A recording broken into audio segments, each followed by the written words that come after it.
Hey guys, welcome to my Top Gun Maverick movie review. And boy, are we going to do some stuff in this video. One, this is a spoiler review. Okay, so for the 5 people that have not seen this movie yet, I'm going over everything. I'm talking every single scene, straight off memory, because you can't watch it at home now. Maverick, Kane just pulled up. I'm also going to go over a little bit of a touchy subject, but it's important because this movie is special and brings us back to a simpler time. And I'm going to go over that at the end of this video. Oh, and I'm going to rate it, obviously. Yeah. But dude, Top Gun, that was a huge deal when it came out. I think it was like 1986. I remember I was in Hawaii on vacation with my family, and I was a little kid. And dude, seeing that in the theater and seeing like all the fighter jets, I was like, whoa. I'll never forget that. Something else that's really special about this film, and I totally forgot about this, and I'm just like, wait, I remember this now. VHSs, when they first came out, I can't believe I'm aging myself right now. VHSs, when they first came out, they weren't meant to buy. They were like $100 each. Like they were meant to be rented. Top Gun was the first affordable VHS. I actually have my Top Gun VHS still. It was the first affordable VHS because Pepsi had a bunch of stuff in it. I can't believe I remember this, dude. I don't remember what I had for breakfast, but I remember this.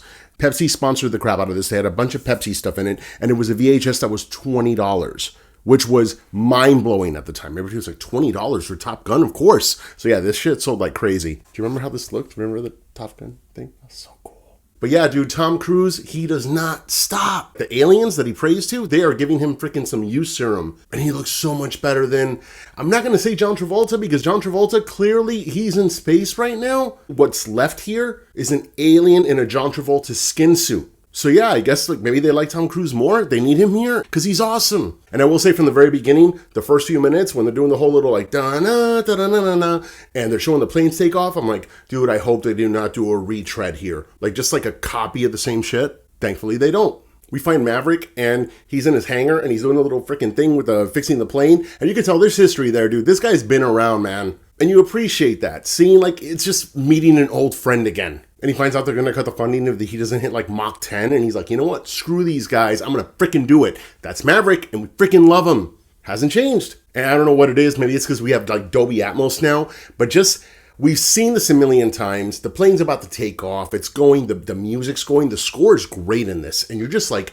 freaking heart's pumping. You're like, oh my God. It's freaking great. And yeah, of course, he pushes too far. And yeah, shit happens. And yeah, he screws up and what? The freaking boss is like, you know what? I hate to say this, you're going to Top Gun. And I'm like, I've seen this before. I love that you get to Top Gun. You see Iceman was like the freaking man, but still he loves Maverick. And it's like they built a relationship after. And that's cool. I'm not saying I want to see like freaking footage of them like hanging out and having picnics together or some shit. But it's nice to see that there's like history. Yeah.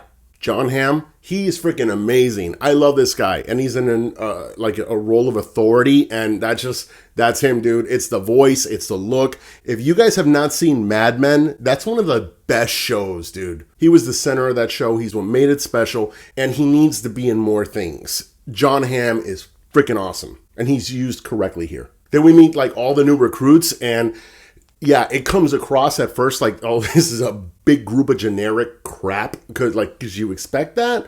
But no, they get their own personality after a while, and I like that. It's good. At first it does, again, come off as generic, and you're like, oh, here they are.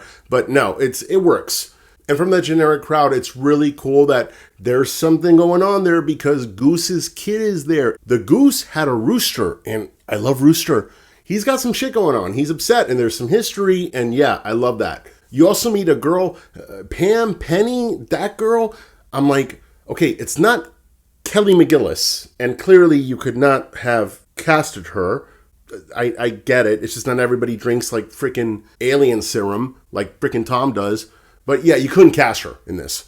And I guess as a new love interest, I got home and I'm like, I IMDb'd the shit out of it. And yes, she was not in the first movie, but there is history that they go over. And he's broken her heart a few times.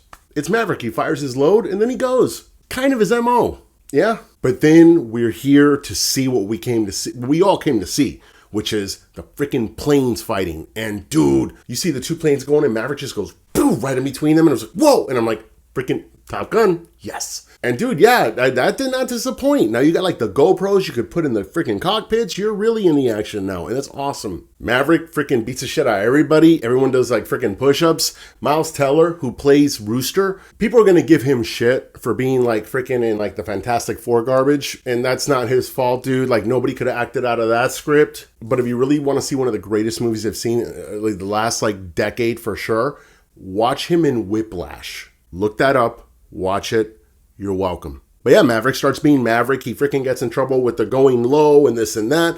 And John Hamm and him go at it. And it's freaking Top Gun. And then Maverick comes up with an idea that any Star Wars fan will love, which the plan of Top Gun Maverick is basically to blow up the Death Star. Yes. And it's cool. You have to go through a little area, and then you have to find that little thing that had 3 meters, and it's little space, you gotta bomb it, you gotta stick it in there, and you're good. You're gonna blow it all up. And then you gotta leave really quick.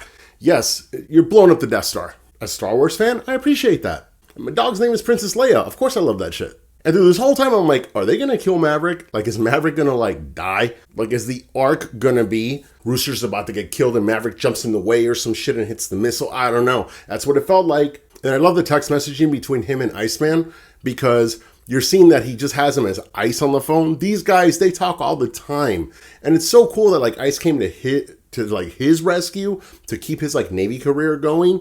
And it's just, dude, you feel it, dude. And then they go to meet each other and Bruce Wayne is not doing well, dude. No, he's doing like the Stephen Hawkins thing, typing shit out. But then he's talking, and it was cool. It was sweet. It was, yeah. And sure, they do the volleyball scene again. Sorry, the football scene again.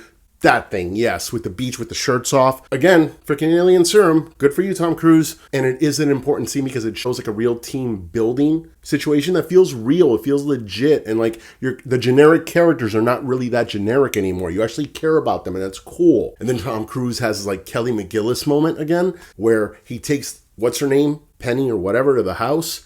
And by the way, the house, that's Kelly McGillis's house, right? That's exactly the same house. Gets a little creepy when you think about it that way, but whatever. He goes in there, freaking drops the bomb again in there, and he's telling her, I don't want to leave anymore. Like, I want to stay now. And that's maturing. Kind of an old age, but, you know, better late than never. And it's cute. He goes on the window, and the girl's like, don't break my mom's heart again. And I'm like, oh, yeah, he's not going to die. There's no fucking way. And then Iceman dies, and it's like, dude, you feel it, dude. And it's like, you see the emotion from, like, the new kids looking at Maverick, and it's like, he really cares. Dude, and then the scene. What? John Hamm's being a dick. He's like, you know what, dude? Like, you're all gonna die because we're adding, like, 5 minutes to this freaking thing. Because I don't want you doing, like, the thing that no one could do. But you know who can do it? Who the hell's that? Freaking Maverick, bro. Yeah. He's calling in the radio, so that shit's like on speaker, bro. So everybody's listening to it. And they're like, well, you're not cleared to fly. And he's like, I'm going to do it anyway. And everyone's like, yeah. And it is freaking cool, dude. And I like the authenticity of it because you know that when you're like going for like a record or something, there's no talking. You're just freaking focusing. And I've never been in a fighter jet, obviously. But I love hearing the inside of the cockpit, the clicking of him doing that with like the freaking joystick. I know that's not what it's called, but whatever. See? Never been in a cockpit. I'm just going to assume that's authentically what it sounds like in a cockpit because freaking Tom Cruise with Top Gun, like, they go for authenticity. So just to think that you're hearing I don't know, it's just to hear the control of a plane like that. Like, it's cool. And obviously, he makes it. If he didn't, it'd be kind of a shitty movie because it'd be going a whole different direction. But it's awesome. And then he talks to Penny or whatever the hell, and they're at the beach, and I'm like, okay, is there closure here? Like, okay, he is gonna die. What the hell? He's taking off from the freaking carrier, and I'm like, is this the last time? Is he not coming back? Like, are they gonna, like, Han Solo him in freaking Force Awakens? Like, do that whole, like, emotional, like, goodbye thing? But yeah, they're on the mission, and it's just the anticipation of seeing the planes go, and then they're going into, like, the whole little row thing, and it's so cool. And then they, like, take their dive into, like, the Death Star freaking alleyway. And yeah, you feel the suspense. Two of the planes are fucking holding back a little bit, but then they, like, snap out of it, and they go forward, and they're, like, it's so awesome. You're seeing the impending doom of, like, the missiles over them, so everything that they were, like, prepped for was accurate.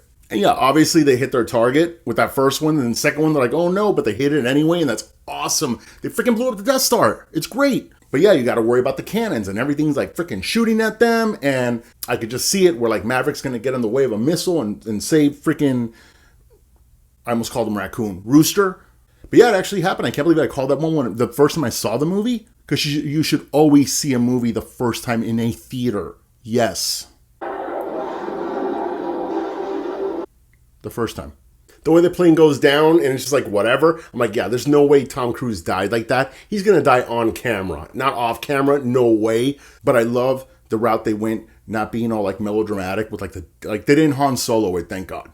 And when the helicopter starts shooting, I'm like, okay, somebody's going to come in. Somebody's going to come in. It's Rooster. Predictable, but awesome. And the best, honestly, to me, the best scene in the freaking movie was Tom Cruise and Miles Teller running into each other and Tom Cruise pushes them. And they have just that one-on-one. And I have to tell you, as they're having that like little argument, which is freaking awesome, by the way, for character arcs and everything, he looks like his dad Goose with the mustache and everything. And he's like taller than him. Everybody's kind of taller than Tom Cruise. And it's, oh my God, like they made him look just like his dad. And it's awesome. They're like stealing a freaking plane, freaking doing the thing, and it's all a thing, and it's awesome. It's awesome. It's cool, and it's a happy ending. Even with like him and the freaking kid shows up, and like the girl shows up, and it's great, dude. This movie had no right. A freaking 86, 96, 2006, 2016, an over 30-year-old movie that's a classic, having a freaking sequel. This had no right to be this good. And it was some magical shit. Now, as for why this movie is special. Okay, hear me out. What I found so special about this movie is that it really had no like agenda or under the radar stuff or anything. It was just Top Gun, bringing us back to a simpler time. Because if we're going to be honest here, it seems like the American flag is not so much about being united anymore. And certain groups have kind of taken it as theirs. And it's almost like a sign of division now, which is nuts. When Rocky beat Drago, he didn't put the American flag over and said, I'm speaking to half the country. No, he's speaking to the whole country. But thank you, Top Gun, for bringing us back to just a simpler place and a simpler time that maybe we should all go back to again. Guys, I hope you liked my review. I know this was a freaking Frankenstein of a freaking video, and I'm sorry it took forever. If you like the format, I want to go back and do it for Doctor Strange and definitely the Batman. Please like, subscribe, and whatever other stuff that I have. And thanks for watching.